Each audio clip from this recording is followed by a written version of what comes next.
here's the second part of the triad. The second part is the pattern of focus and belief, and they relate to one another. See, whatever you focus on, you're going to feel whether it's true or not. Have you ever had an experience where somebody did something, or you thought somebody did something? Even better example. You heard, you thought they did it to take advantage of you. And as you focused on that, you got angry or sad or hurt. And then later on, you found out you were dead wrong, that either they never did it, it wasn't true, or that wasn't their intent, and you felt bad about it, or you felt embarrassed. How can that be? Because whatever we focus on, we feel, whether it's true or not. Focus equals feeling, just like the way you move affects your feeling. See, right now, if I said to you, what are you juiced about in your life? What could you be excited about? If you really wanted to be excited in your life right now, what could you be excited about? Or what are you proud of? Or what could you be proud of if you wanted to be proud? Or who in your life do you really love? Who loves you? Think about it for a moment. Who do you really love? Who loves you? By the way, how does that feel when you focus on or you think about someone you love? See, whatever you focus on, you're going to feel. Focus equals reality to the individual, even though it's not reality in actuality. I'll say that again. Focus equals reality to the individual, even though it's not reality in actuality. That's a complicated way of saying whatever you focus on, you're going to feel, whether it's true or not, because your brain doesn't know the difference between something you vividly imagine, that's called focus on, or something you actually experience. It's very powerful. If you use this to your advantage, it means something very simple. How fast can you change how you feel? As fast as you change your focus. As fast as you change the way you move. See, right now, if you're focused on something that's really upsetting or something you're worried about or something you're fearful about, you're going to feel those feelings. If you focus on something you're really grateful for, you're going to feel a totally different set of feelings. See, you are in control and you can change your feelings in an instant. The problem is we don't believe we can change that fast. And the second problem is we have patterns of doing this, don't we?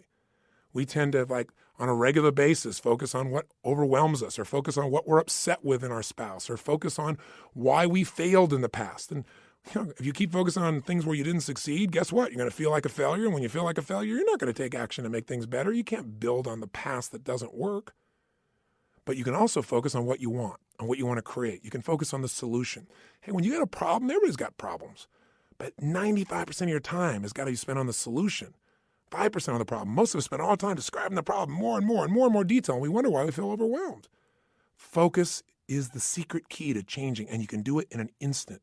One way to change your focus is to change the third thing, your language patterns. See, all day long, we're thinking. What's thinking? All day long, you're asking and answering questions with yourself. Should I do this? What does this mean?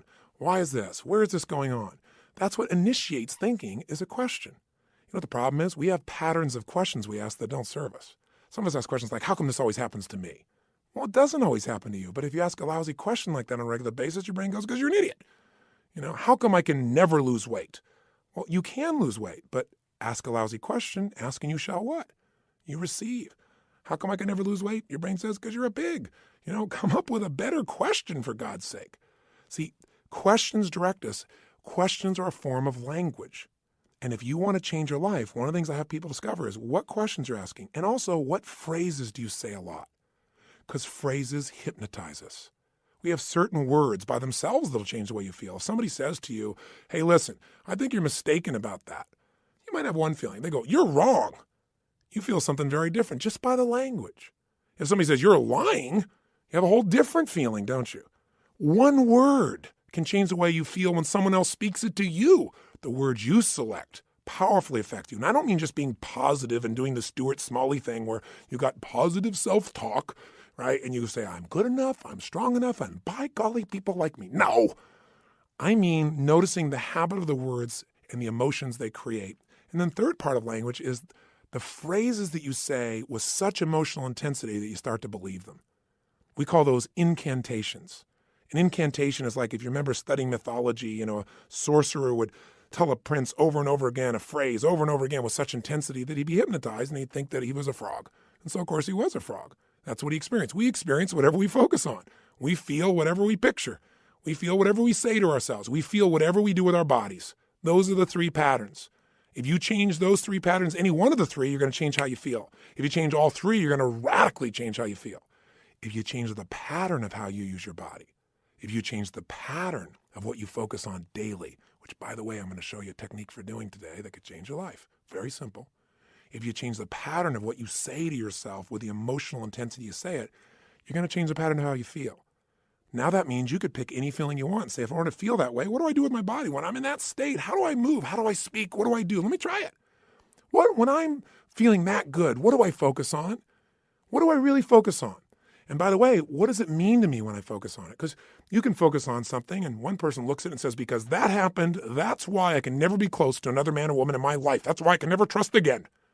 And somebody else had the same experience. And they go, because that happened, you know what? I've learned so much about myself. And because that happened, I appreciate the person I'm with now so much. You can't have a foreground without a background, right? That's the secret to life. See, one person believes their life is over because something's happened. They gave it that meaning. Somebody else says, God's challenging me. It's time to go to the next level. We have absolute choice. We have absolute control about how we feel. And whatever feelings we put in our lives on a regular basis will determine the quality of our lives. So you can have frustration, anger, upset, overwhelm, insecurity. You can be fearful.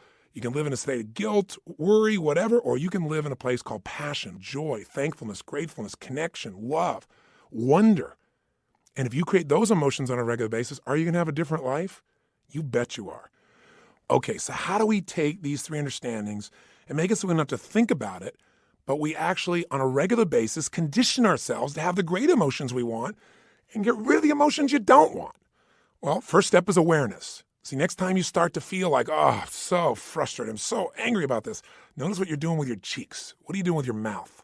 What happened to your breathing just now to do that? What's happening to your eyebrows? Are you tightening your fingers in your hands? Because we all have very specific things we do to get into our version of anger or frustration or tired or overwhelmed. Does that make sense? Just notice what's happening in your body.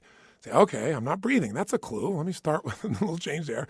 My mouth is so tight, I can't even talk. That might be a clue why you're a little uptight. So loosen your jaw.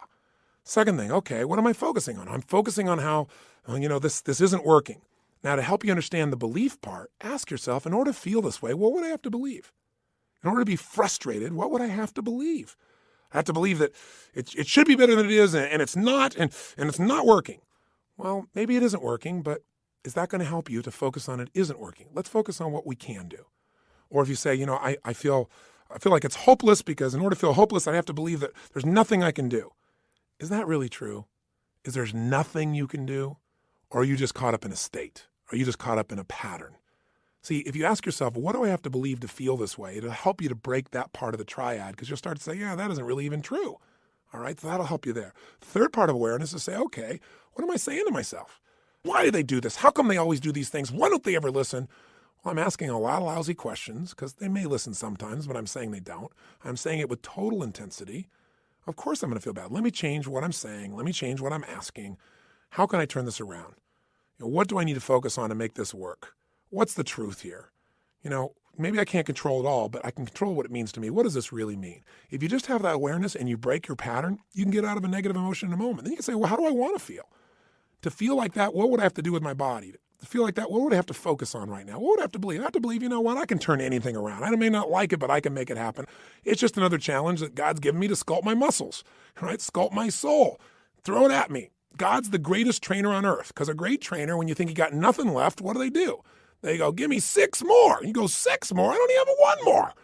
But, they say, yes, you do. And sure enough, you got at least 3 more in you and you develop real muscle. And now you're stronger. And what used to be hard now gets to be easy next time because you've been through it. That's what this is about. Now, here's what you can do that'll make this part of your life. All we're going to do is go after that thing we said was missing in our lives. Do you remember what it is after all this verbiage I've given you? Time with yourself.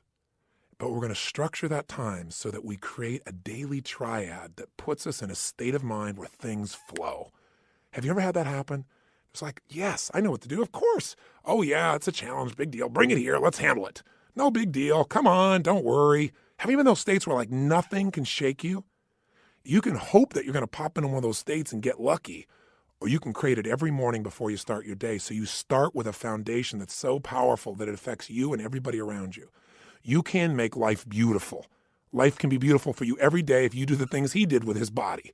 If you focus on life the way he focused on it, if you use language like he used, he being the man in the movie or the man in real life who embodies it so much. See, that's a role model. If you sow the same seed, you'll reap the same rewards, but you got to schedule it. Because remember what I said, if you talk about it, it's a dream. If you envision it, it's possible.